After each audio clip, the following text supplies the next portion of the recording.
Anybody know that word? Okay. Amino acids go into your small intestine where they start doing their job. One of the amino acids we have to be concerned with is tryptophan. Tryptophan, when it gets into the small intestine, combines with vitamin B6 to create a chemical called 5-HTP. 5-HTP becomes serotonin. Remember serotonin? Makes you happy? Serotonin becomes melatonin. Melatonin helps you. That's why most people that are depressed can't sleep.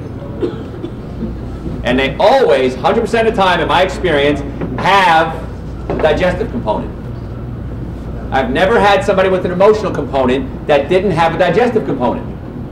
Gas, bloating, diarrhea, constipation, acid reflux. Ever. ADD, ADHD, anxiety, depression, bipolar. Folks, I'm not a medical doctor. My background is I'm board certified in chiropractic, I'm board certified in orthopedics, I'm double board certified in nutrition. I have a background in pain management. I've been in practice 27 years. I have a BS in clinical nutrition. I used to be a dietitian. So with 27 years experience, this background qualifies me to tell you what I know works. I don't want to treat your disease, I want to get your body well. Make sense? And we do that by having the nervous system work properly. If you have pinched nerves, back pain, neck pain, shoulder pain, anything, put it back in place, unpinch the nerve. Get the digestive system working properly, and then only put foods that you're biologically adapted to eat and put in your body. And it will work. So, we get old, our digestive enzymes drop. Our stomach pushes up against the diaphragm. We eat a lot of cooked foods that don't have a lot of digestive enzymes in them. And so now what happens is we can't break the food down into amino acids. Tyrosine becomes dopamine. Dopamine, another good neurotransmitter. Becomes norepinephrine. Norepinephrine gives you energy. I just did a show the other day on how love is actually a chemical reaction and how different chemicals react with you at different times in a relationship. And if we focus on making sure that good chemicals, the happy chemicals, keep being produced, you're less likely to have the relationship crash. Wow. We're a big bunch of chemicals, guys. You put good chemicals in, good chemicals come out. It's very simple. Okay? So, what happens is the stomach pushes up against the diaphragm, you can't digest your food properly, the stomach can't send a message to the brain, you want to keep eating and eating and eating. So if you have the gas, the bloating, the acid reflux, you might want to check the stomach and make sure if it's up, I can pull it back down for you. Okay? So step number one, we want to consider that. Now, let's talk about some other issues. Hormones in the body. There's a hormone called leptin. Anybody know leptin? It's going to be your new best friend word. If you want to lose weight, leptin is your new best friend word. Leptin is a hormone that's produced by fat cells, and it's also produced in your digestive system. It's produced pretty much everywhere we think. And it sends messages to the brain and says, I'm full. Now, if you're overweight, you eat too much. And you produce a lot of leptin. And you send a message up to the brain, and the brain is just being bombarded by leptin, and the brain says, stop it, I don't want to hear it anymore. Stop annoying me. And your brain becomes leptin resistant. And so now you produce leptin, it sends a message to the brain doesn't hear it.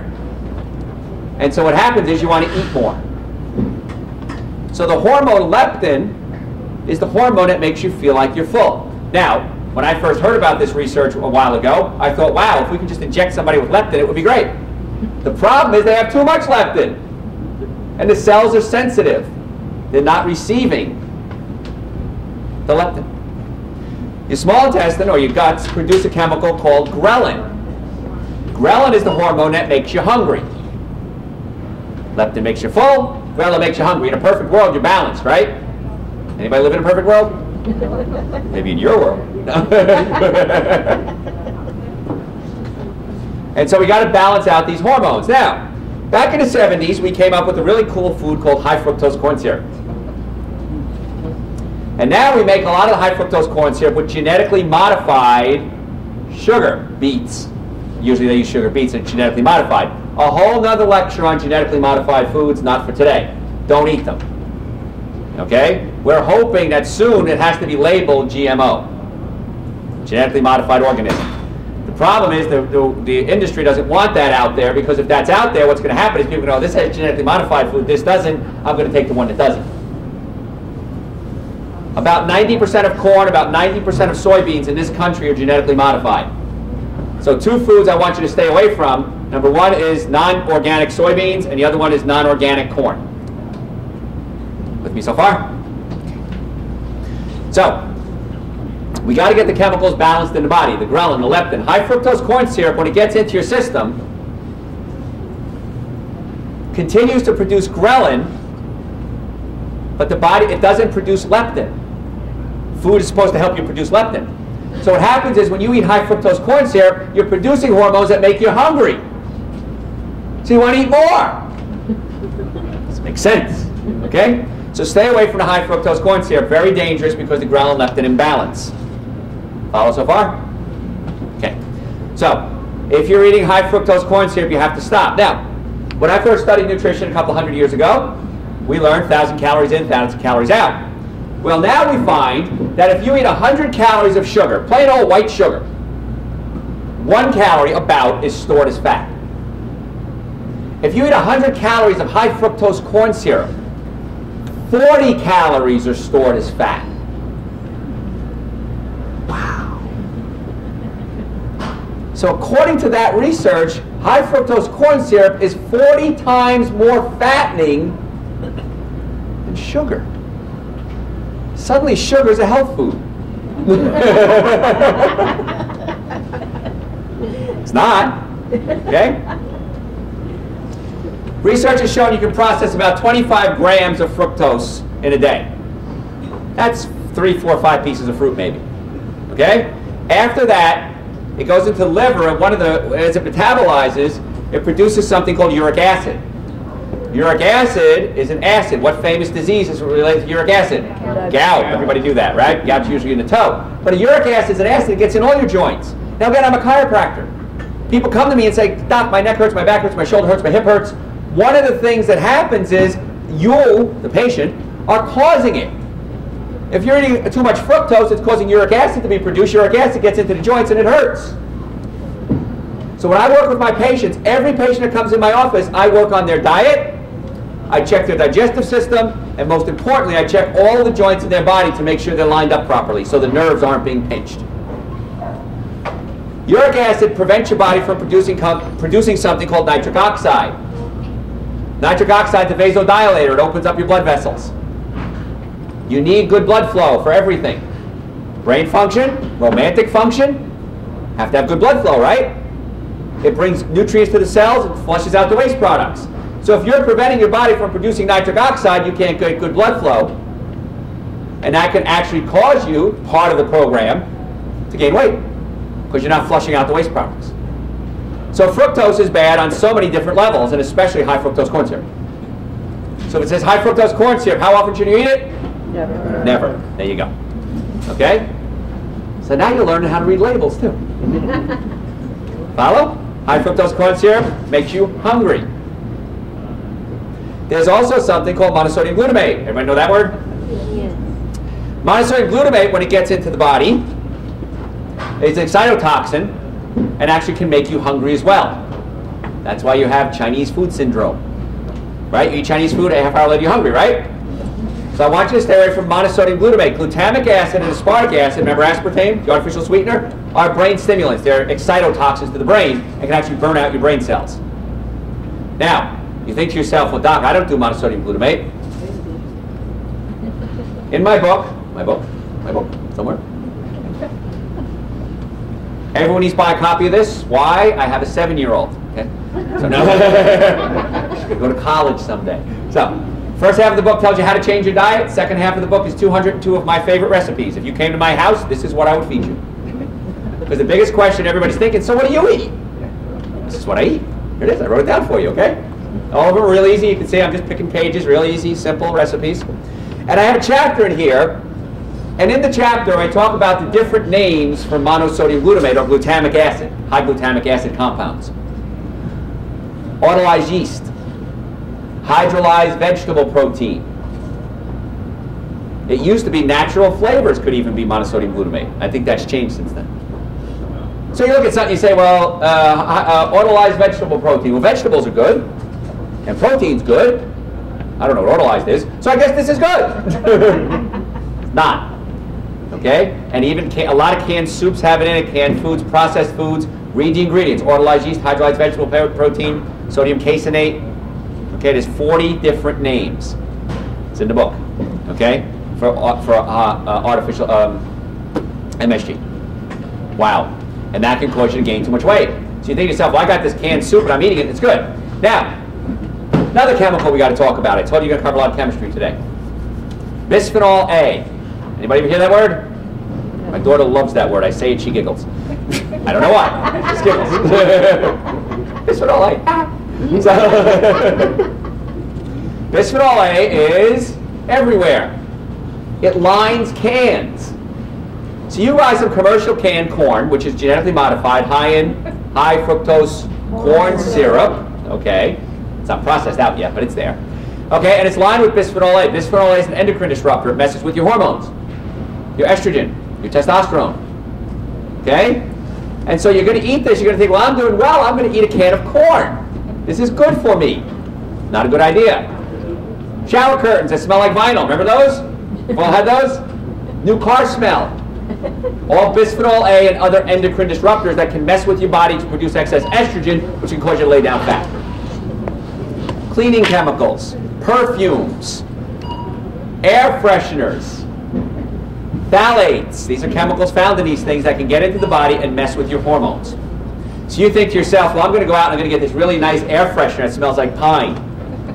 You're messing with your hormones. I've got the one I plug in the wall that squirts every time you walk past it. What if I get you in the eye? I always wondered about that. You know? Messing with your hormones. Not a good idea. So now you're starting to think, my God, everything is making me fat.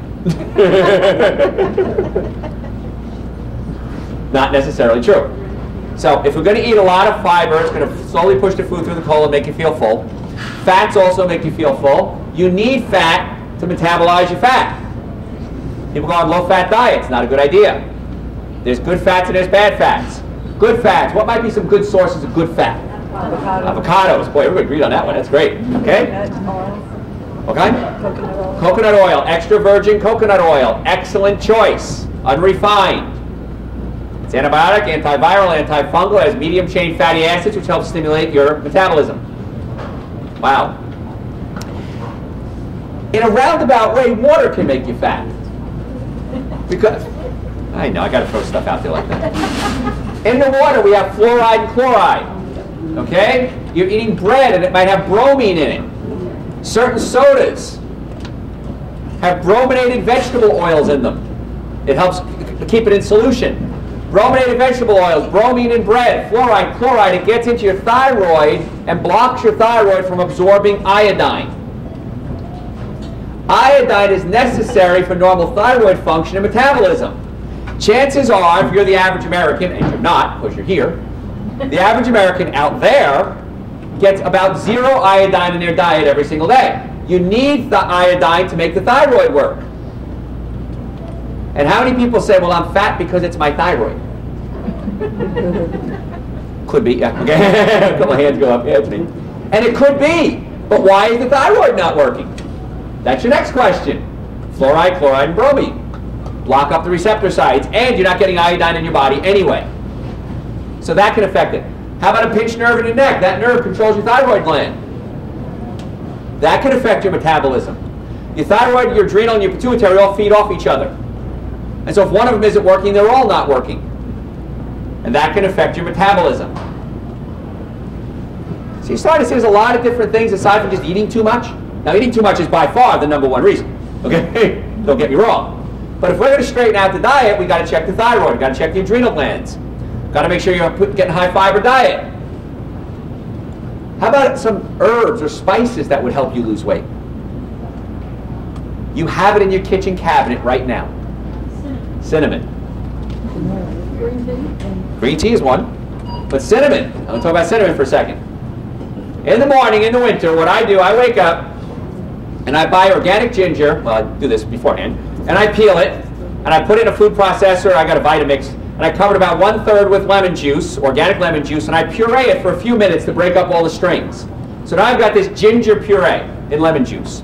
I pour it in an ice cube tray and I freeze it. Okay? And you store it in glass. Okay? And I take it out, and every morning I get this big cup. I get this one big cup. It's breaking and chipping. I hate to throw it away. And I throw about a teaspoon of cinnamon in there. I throw in my ginger. I throw in hot water, and maybe a little bit of stevia and honey, depending what kind of mood I'm in. And what happens is ginger is anti-inflammatory. It helps stabilize your stomach. It helps your digestive system. It's an aphrodisiac. Be careful. Don't get blamed for anything. Okay? And then I add the cinnamon. Cinnamon helps stabilize my blood sugar. And so I have that and an avocado for breakfast. Avocado is a fruit. And it's amazing how good you feel throughout the day. Patients say all the time, God, I wish I had half the energy you have. I said, no, I hope I don't drain my energy like you do. Okay? It's not that I have a lot of energy, everybody else is down here. It's real easy to be up here, just don't do this. And so that's a great way to start out your morning. You can add some turmeric to that if you wanted to. Turmeric is a wonderful antioxidant. I don't like the flavor of turmeric, actually. Some people do. Okay? Add some turmeric to your drink. Add some cayenne pepper to it. Vasodilator, opens up your blood vessels. And now what happens is my morning from breakfast to lunch is pretty much taken care of. Now, if I get hungry around 10, 11 o'clock, I got a bag of mixed nuts back in my office. I work with a bag of mixed nuts, too. I love my staff. I love them. No, I love my staff. They're great. And I have 2 handfuls of mixed nuts, and then I'm ready for lunch. Lunch comes around. What am I going to have? Got to get my apple cider vinegar. Don't like it. How can I drink it? Make salad dressing with it. Extra virgin olive oil, high in good fats. I put my apple cider vinegar in there. Maybe you can add some honey to it if you want to, some stevia if you want to sweeten it up a little bit. Garlic is great. Pickle juice, organic pickle juice makes a great salad dressing. Pour it over my salad. I add a can of chickpeas. Chickpeas are high in protein, high in fiber, pushes everything through the colon slowly. And now the patient that comes in at 8:30 in the morning has my focus the same as the one who comes in at 6 o'clock at night. Because if you're coming in at 8:30 and you're paying the same as she is, you want to get the same attention, don't you? Okay, you want to get the same attention back, right? No coffee, no tea, no chocolate, okay? You can keep your body healthy, and you got to drink a lot of water. Okay, another kicker, this is another $100,000 tip, you got to drink a lot of water. You should drink so much water that when you pee, it comes out clear. Now, you should be able to read a newspaper through your urine. Now, don't try that. They didn't get it. They got it.